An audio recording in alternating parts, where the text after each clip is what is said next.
let me tell you what I know. I know that you've watched and enjoyed some very inspiring TED Talks. And it's also the truth that you understand and for the most part accept the various cases made by the presenters. But the truth is this: very few, if any of you, have changed your behavior based on that knowledge. If you did, if we all did, it would profoundly change the world in which we live. So let me be the first to confess.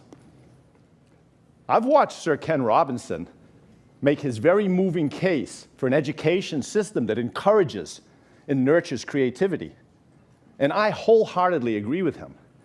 But I haven't done a thing to help make that a reality. I've listened to Brené Brown describe passionately the power of vulnerability. And I agree with her too. But I'm still quite guarded. And I've watched Amy Cuddy articulate how our body language shapes who we are. But I got to tell you, I did not take a power pose before I walked out on the stage to boost my testosterone and confidence level. I think maybe I should have, you know. Let me tell you what else. I don't get enough sleep.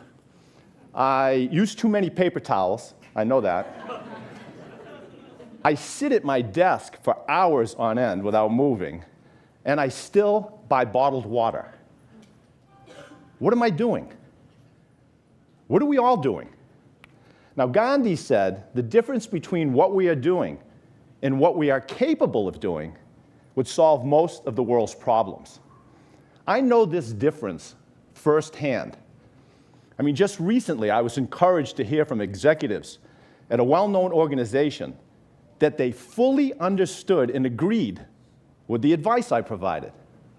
Yet, when I returned later to review their progress, I found that they had done the exact opposite. They'd gone right back to those stifling routines that existed before I got there. Now, I'm sure you've experienced similar disappointments in your life, right? A loved one who continued to smoke or abuse drugs despite the facts, or a friend who resisted change in the face of overwhelming evidence. So why don't we do what we know we should do, what we're capable of doing, and solve our problems? Why don't we take the knowledge we gained from TED Talks and change our world? What's wrong with us? You see, to me, there seems to be a disconnect between what we watch, read, and hear, let's call it the data input, and our subsequent actions, the behavioral output. What's wrong? Are we all broken computers? Is that what the problem is? You see, I don't think so. I think it's that metaphor that's broken. It's a faulty metaphor that the brain is a computer. It's not. Computers are lifeless machines which deal in facts. They execute static programs. Then they don't care, machines don't care, computers don't care about their perceptions, their changing desires, whether they look good to themselves or to others. They're not driven at all by their futures or their desires. They don't crave control. Human beings are amazing, warm-blooded creatures who deal in their personal truths. Our minds are dynamic systems which, like other animals, are influenced by our changing perceptions and desires. That's the nature of who we are. And you know, you understand this.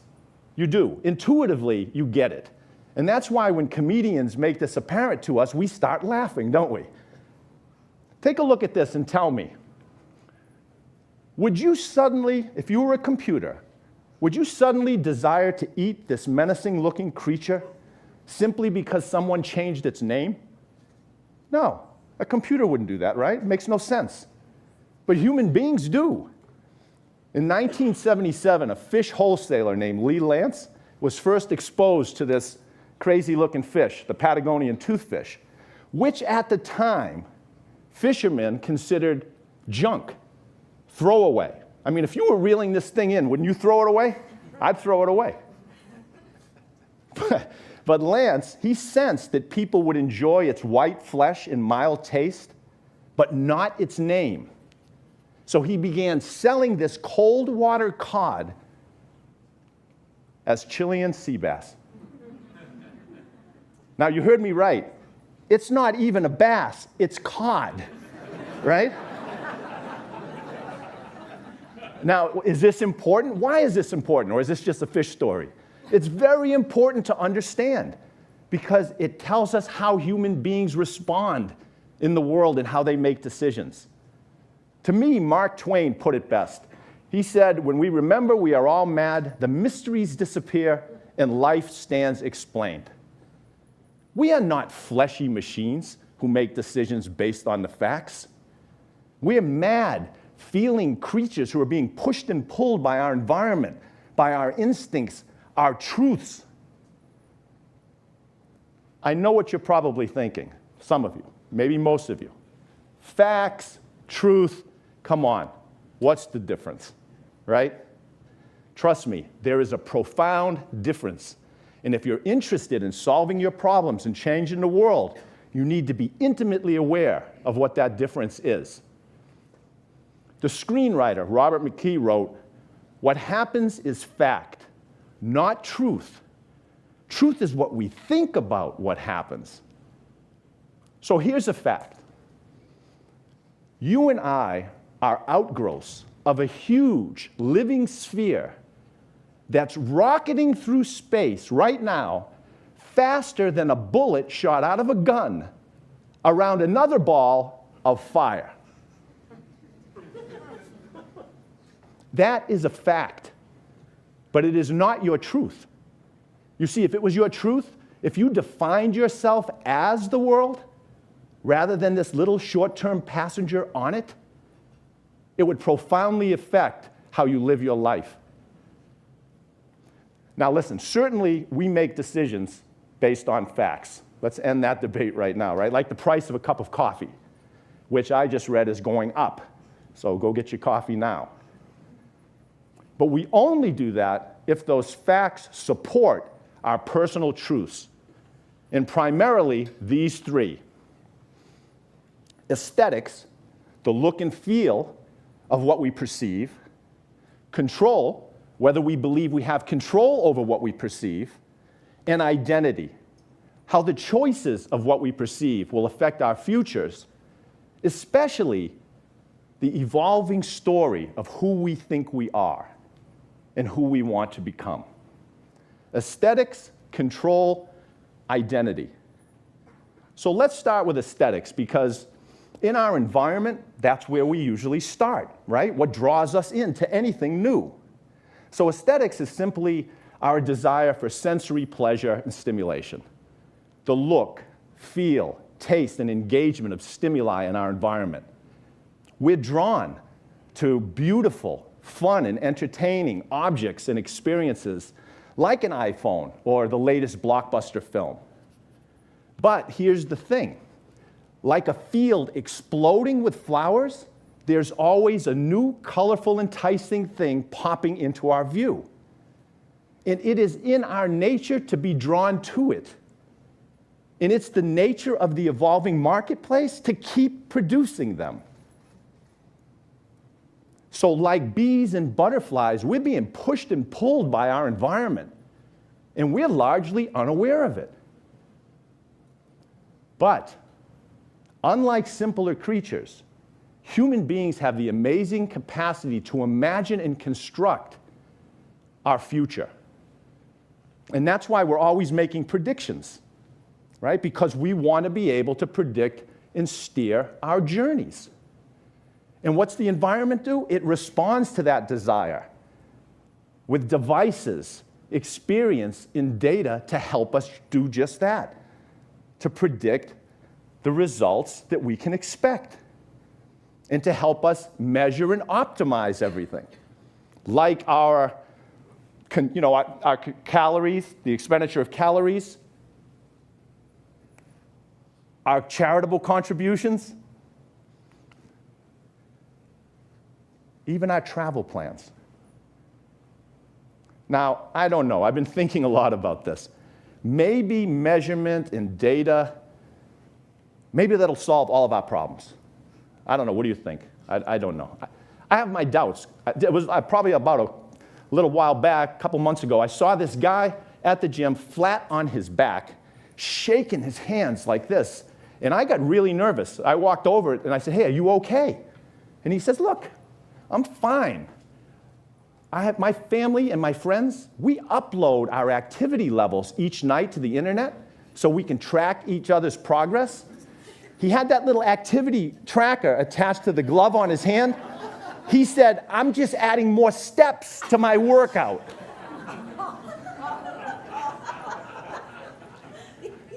This is true.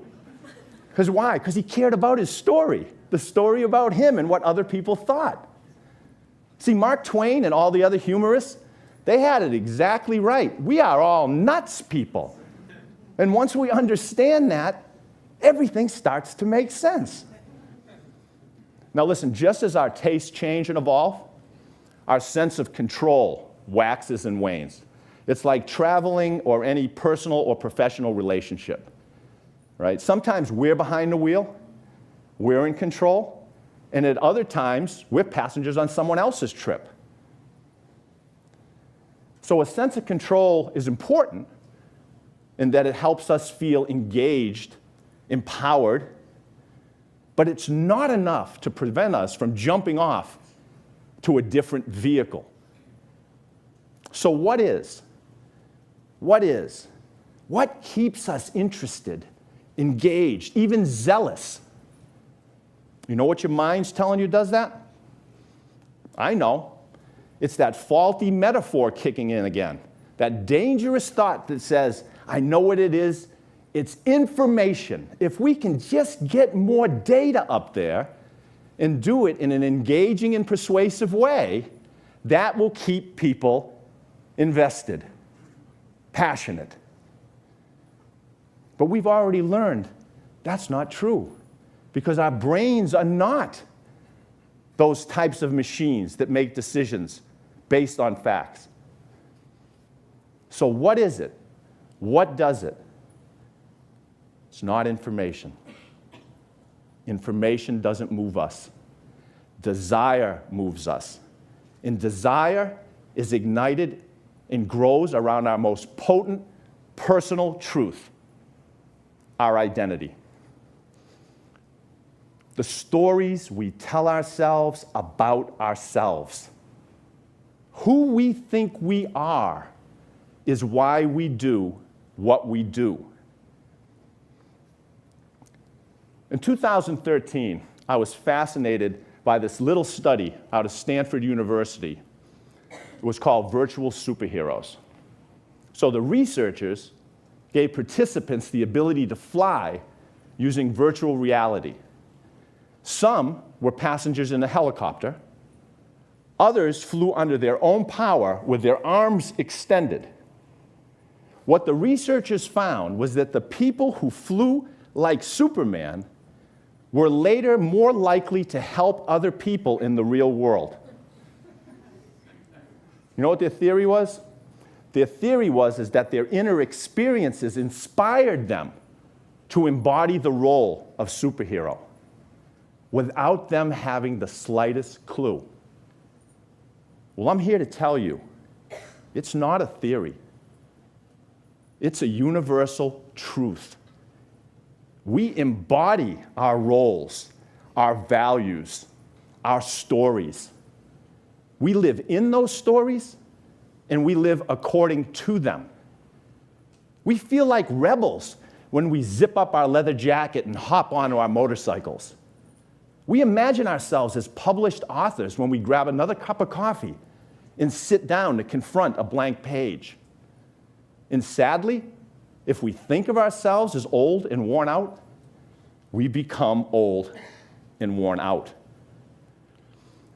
J.R.R. Tolkien wrote, "A single dream is more powerful than 1,000 realities."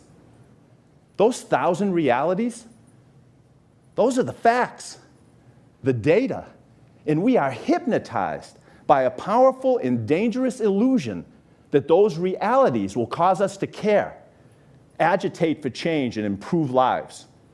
But they won't. because we're not rational thinking machines who deal with facts. We're amazing, passionate creatures who are moved by our personal truths. Yes, aesthetics, the visual and the evocative, draws us in. And yes, a sense of control makes us feel empowered and autonomous. But it's those imaginative, invisible stories, our inspiring visions of the future, which turn us on and keep us lit up, buzzing with possibility. So ask yourself, who am I? What story am I living?